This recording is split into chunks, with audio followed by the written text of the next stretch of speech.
So Garrett, it's you come in, you get that first drive under your belt. I mean, how are you able to kind of bring instant offense to this team? Say it again. How are you able to kind of give them a spark, give them a lift when you come into the game? I'm just running the ball early and being aggressive in the running game. Quarterback running game is normally what helps us out. As far as obviously have Kylan, and then me running the ball helps too.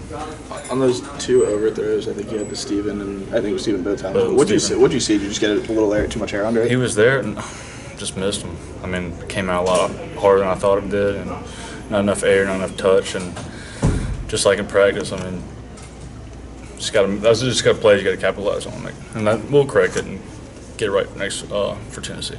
Quarterbacks always say how hard it is to come off the bench and to come into a game in the middle of the game. You've done it 3 times now this year.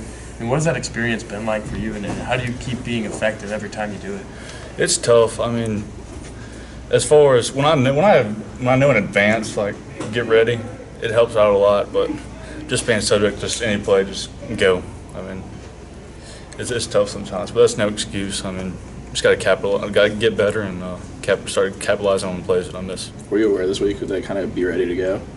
I'm always trying to stay that way, but I was kind of more relaxed. Yeah. Because we had some new stuff in that I would be getting in the game, and I was more focused on that. But throwing me in there, just had to do what I had to do. So when Tommy went down, did you already kind of know during that defensive series that you're going to be getting ready, or did you just find out when it was time to go out? About halfway in between that. So what's your message to the team when you go into the huddle in a situation like that? Let's go. I mean, we've been in that situation before, and I'm just telling them, let's go, guys. We've asked you before how much it helps when Kylan is running for all of those yards today. Auburn's defense kind of bottled up the run game. How hard did that make things on you, just overall passing game, your own running game, everything like that? I mean, going into halftime, our game plan stayed the same. There was nothing else that we had to add. It was just a matter of execution and find details and focus on those and execute.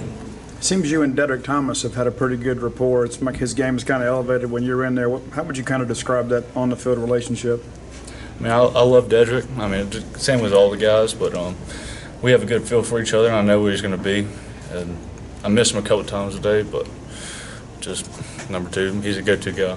This was your first road game. Just what was this whole environment like? What was the experience like?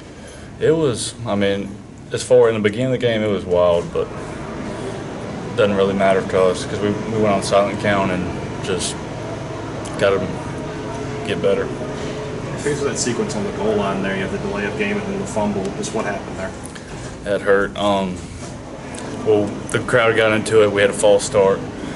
Thought we would have put that one in. And the next play, the play that I wanted to have run the first time, we called it on the 8-yard line. I bounced out and I just got to take care of the ball. So you went more. The bus is about to roll. You went airborne there. I mean, kind of what's your thought process there? I was just trying to take off the hit. I don't want to get hit in the knees, so just kind of fall forward over him. But, got to hold on to the ball.